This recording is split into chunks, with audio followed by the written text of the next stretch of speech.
세상을 지배했던 거대한 세력들이 모두 같은 방식으로 무너졌습니다. 스페인, 영국, 소련이라는 전혀 다른 문명임에도 불구하고 말이죠. 더 놀라운 것은 미국이 현재 그들이 걸었던 것과 동일한 길을 따라가고 있다는 사실입니다. 마치 누군가가 쓴 파멸의 각본을 그대로 따라 연기하고 있는 것 같아요. 이것은 제국들이 어떻게 스스로를 파괴하는지, 그리고 우리가 지금 그 과정의 어느 단계에 와 있는지에 대한 이야기입니다.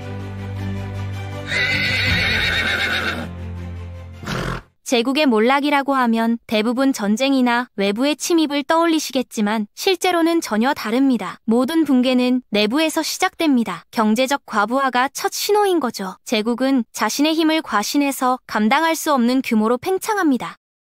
전 세계에 군대를 보내고 수많은 전선에서 동시에 싸우며 지킬 수 없는 약속들을 남발하죠. 처음에는 모든 것이 정상적으로 보입니다. 화폐는 여전히 받아들여지고 군대는 승리를 거두며 정치인들은 장밋빛 미래를 약속합니다.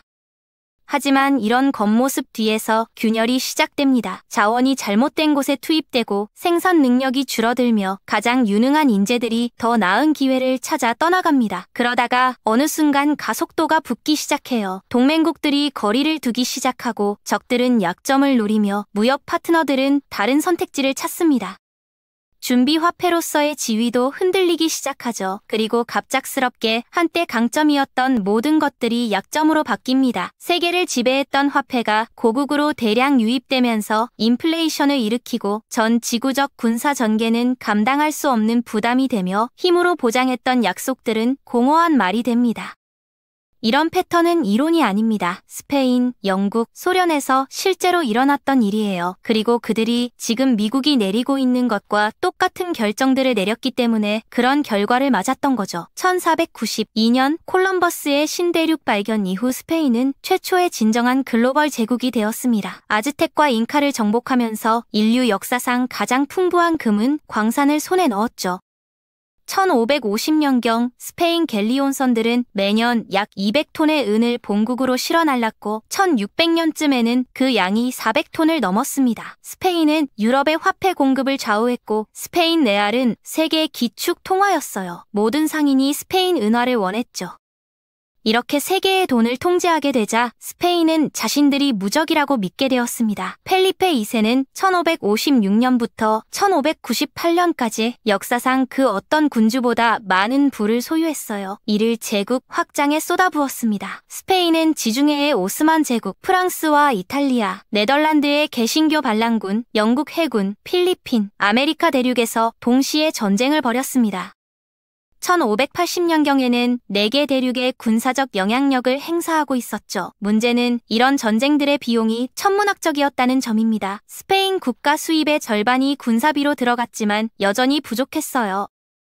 그래서 모든 실패한 제국들이 하는 일을 했습니다. 화폐의 가치를 떨어뜨린 거죠. 처음에는 순은으로 만들던 동전에 구리를 섞기 시작했습니다. 함량이 50%로 줄어들고 나중에는 25%까지 떨어졌죠. 액면가는 그대로 유지하면서 실제 가치는 급락시킨 겁니다.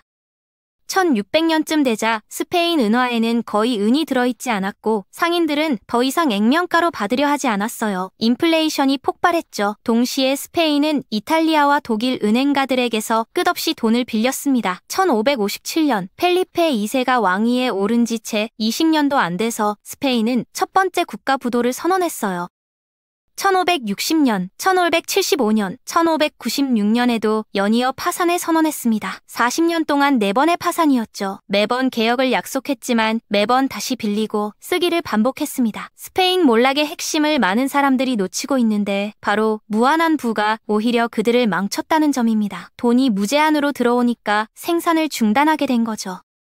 수입할 수 있는데 왜 농사를 지어야 하겠어요? 살 수 있는데 왜 배를 만들어야 하겠습니까? 돈으로 해결할 수 있는데 왜 혁신해야 하겠어요? 스페인 귀족들은 생산 활동을 자신들의 품격에 맞지 않는 일로 여겼습니다. 제조업은 쇠퇴하고 농업은 침체됐어요. 모든 부는 외국 상품 구입에 흘러들었습니다. 아메리카에서 온 금과 은이 곧바로 프랑스 포도주, 이탈리아 비단, 네덜란드 제품을 사는 데 쓰였죠. 스페인은 단순한 통로가 되었습니다. 부가 지나가기만 할 뿐 머물지는 않았어요. 1600년까지 스페인은 거의 아무것도 생산하지 못하고 전적으로 수입과 은광에 의존했어요. 생산량 감소와 은광 고갈이 동시에 일어나자 전체 시스템이 무너졌습니다. 경제가 무너지자 사회도 함께 붕괴됐어요. 범죄가 폭증하고 마드리드 거리는 거지들로 넘쳐났습니다. 생산적인 시민들은 이민을 떠났고 최고의 인재들은 프랑스, 영국, 네덜란드 같은 건설하고 창조하는 나라들로 갔어요. 스페인에는 관료와 군인, 성직자만 남았죠. 불을 만드는 사람은 없고 소비하는 사람만 가득했습니다. 1640년에 포르투갈을 잃고 1650년에는 가장 부유했던 네덜란드 영토를 상실했어요. 1700년이 되자 스페인 제국은 껍데기만 남았습니다. 여전히 거대했지만 경제적으로는 공동화된 상태였죠. 1세기도 안 되는 기간에 세계 초강대국에서 이류 국가로 전락했고 다시는 회복하지 못했습니다. 300년 후인 1900년대의 영국을 보면 전성기에 세계 육지 면적의 25%와 4억 명의 인구를 통치했습니다. 파운드는 세계 기축 통화였죠.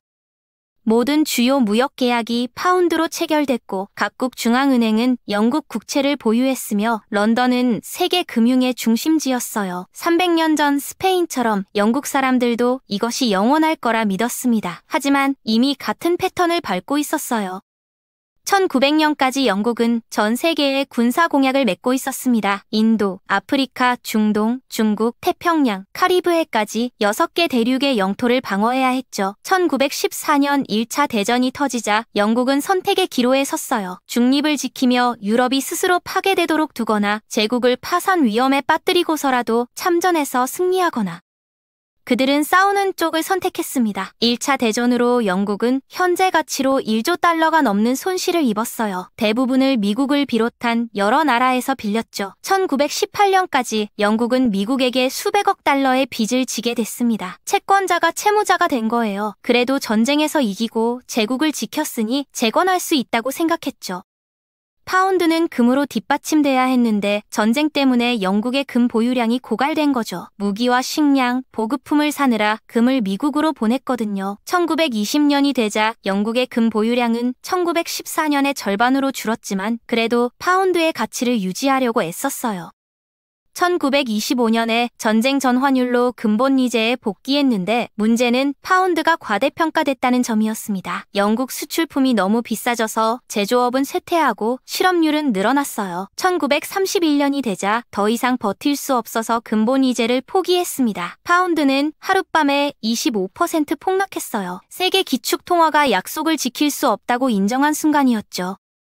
영국은 1차 대전 부채에서 회복하지 못한 상태에서 2차 대전을 맞았습니다. 추가로 현재 가치 1조 2천억 달러를 더 썼어요. 또다시 미국에서 빌렸죠. 1945년까지 영국은 미국과 캐나다에 영국 GDP보다 많은 300억 달 이상의 빚을 지고 있었습니다. 전쟁은 이겼지만 제국은 끝났어요. 1947년 영국은 200년간 영국 제국의 보석이자 부의 원천이었던 인도를 포기했습니다. 그 후 20년 동안 아프리카, 중동, 동남아시아, 카리브해까지 모든 것을 잃었어요. 파운드는 계속 추락했습니다. 1940년에 1파운드당 4달러 3센트였던 것이 1980년대에는 2달러 30센트까지 떨어졌어요. 세계 기축 통화에서 지역 화폐로 전락한 겁니다. 가장 최근 사례인 소련을 보면 2차 대전 후 핵무기와 동유럽에 대한 광범위한 군사 통제, 우주 위성국들을 거느리며 초강대국으로 부상했어요. 공산주의가 자본주의를 매장하고 소련 모델이 승리할 거라고 믿었죠. 45년간 미국과 경쟁하며 군사적으로 대등한 수준을 유지했습니다. 소련은 GDP의 15에서 20%를 국방비로 썼습니다. 미국의 3배에 해당하는 비율이었죠. 미국의 기술력과 영향력, 동맹에 맞서야 했지만 경제 규모는 훨씬 작았어요. 아프가니스탄을 침공하고 쿠바를 지원하며 시리아와 베트남, 북한, 앙골라, 에티오피아까지 후원했습니다. 미국 영향력이 미치는 곳마다 맞대응해야 했는데 비용이 감당할 수 없는 수준이었죠. 소련 경제는 1970년대에 성장을 멈췄습니다. 석유 수출로 겨우 버텼지만 다른 건 아무것도 제대로 작동하지 않았어요. 공장은 쓰레기를 생산하고 농장은 실패했으며 기술은 수십 년 뒤처졌죠. 1980년대가 되자 소련은 곡물을 수입하기 시작했습니다. 지구상 최고의 농지를 보유한 나라가 스스로를 먹여 살릴 수 없게 된 거예요. 중앙계획 경제가 작동하지 않았고 혁신은 통제 때문에 죽었으며 인센티브가 없었죠. 루블은 애초에 제대로 된 화폐가 아니었습니다. 국제적으로 교환할 수 없었고 소련 국민들조차 믿지 않았어요. 달러가 생기면 그걸 썼죠. 1985년 유가가 폭락하면서 소련의 금보유고도 바닥났습니다. 진짜 돈이 떨어진 거죠. 1989년 베를린 장벽이 무너지고 동유럽이 떠났어요. 폴란드, 헝가리, 체코슬로바키아, 루마니아, 동독이 1년 만에 모두 사라졌습니다. 소련의 전략적 완충지를 제공했던 위성국들이 없어진 거죠. 1991년 12월 26일 소련은 더 이상 존재하지 않게 됐습니다. 베를린 장벽 붕괴부터 완전한 해체까지 900일이 걸렸어요. 전쟁도 침공도 없었습니다. 순전히 경제적 붕괴였죠. 3만 개의 핵탄두를 가진 초강 대국이 내부 경제 실패로 붕괴한 겁니다. 패턴이 다시 나타났어요. 밤잠을 설치게 만드는 것은 미국도 정확히 같은 패턴을 따르고 있다는 사실입니다. 먼저 군사적 과도 팽창부터예요. 미국은 80개국에 750개가 넘는 군사기지를 두고 150개국의 군대를 주둔시키고 있습니다. 연간 국방비만 8,500억 달러로 다음 10개국 군사비를 합친 것보다 많아요. 그런데도 부족합니다. 전력이 모자라고 장비는 노후화되며 신병 모집도 줄었죠. 과도하게 팽창된 거예요. 스페인, 영국, 소련과 똑같습니다. 화폐 가치 하락도 진행 중입니다. 1971년 닉슨이 금태환을 중단한 후 달러는 순수한 불안화폐가 됐어요. 2000년 이후 통화 공급량이 400% 늘었죠. 2020년 이후로는 6조 달러 이상을 찍어냈습니다. 달러는 1971년 이래 구매력이 98% 감소했어요. 구리를 은에 섞는 대신 무제한으로 종이를 찍어내고 있습니다. 부채의 악순환도 심각합니다. 미국은 36조 달러 빚을 지고 있어요. GDP의 120%에 해당하죠. 이자 지급만 연간 1조 달러로 국방비보다 많아요. 매년 적자를 내고 2024년에는 경제가 성장하는 중에도 1조 8천억 달러 적자가 예상됩니다. 평시에 이전 빚의 이자를 갚기 위해 돈을 빌리고 있어요. 생산 능력도 상실했습니다. 미국은 더 이상 물건을 만들지 않아요. 설계하고 자금을 대며 소비하지만 생산은 하지 않죠. 제조업 기반이 파괴돼서 중국과 멕시코, 베트남으로 이전됐어요. 매년 수출보다 8천억 달러 더 많이 수입하고 의료와 전자제품, 철강, 심지어 군수품까지 외국 공급망에 의존합니다. 사회적 쇠퇴 징후도 명백합니다. 기관 신뢰도가 역대 최저치이고 범죄가 늘어나며 노숙자 문제가 폭발적으로 증가했어요. 매년 10만 명의 미국인이 약물 과다 복용으로 사망하고 가장 뛰어난 인재들이 떠나거나 포기하고 있죠. 출산율은 급락하고 정치적 기능 마비가 전면화됐습니다. 소련도 완전 붕괴 전에 5단계까지만 갔어요. 영국도 마찬가지였죠. 아직 끝은 아니지만 시퀀스 깊숙이 들어와 있습니다. 6번째 단계는 기축 통화 지위 상실이에요. 동맹국들이 다각화를 시작하고 무역이 다른 통화로 이동하며 달러가 본국으로 역류하기 시작하죠. 초기 징후가 나타나고 있습니다. 브릭스 국가들이 대안을 개발하고 중앙은행들이 금을 매입하며 중국과 러시아가 위안화와 루블로 거래하고 사우디아라비아가 석유 대금을 위안화로 받기로 했거든요. 7번째 단계는 붕괴입니다. 점진적 쇠퇴가 아니라 급작스러운 붕괴예요. 소련은 900일 만에 초강대국에서 존재하지 않는 나라가 됐죠. 영국은 20년 만에 제국을 잃었습니다. 기축통화가 실패하고 부채가 감당 불가능해지며 군대에 자금 지원을 할 수 없게 되면 화폐는 우아하게 쇠퇴하지 않아요. 세계 제국이 이 패턴을 따랐습니다. 스페인, 영국, 소련 모두 자신이 특별하다고 믿었고 자신은 다르다고 여겼으며 규칙이 자신에게는 적용되지 않는다고 생각했어요. 하지만 항상 틀렸습니다. 우리도 지금 똑같은 거짓말을 스스로에게 하고 있어요. 우리는 달라. 우리에게는 기술이 있어. 우리에게는 달러가 있어. 우리는 미국이야.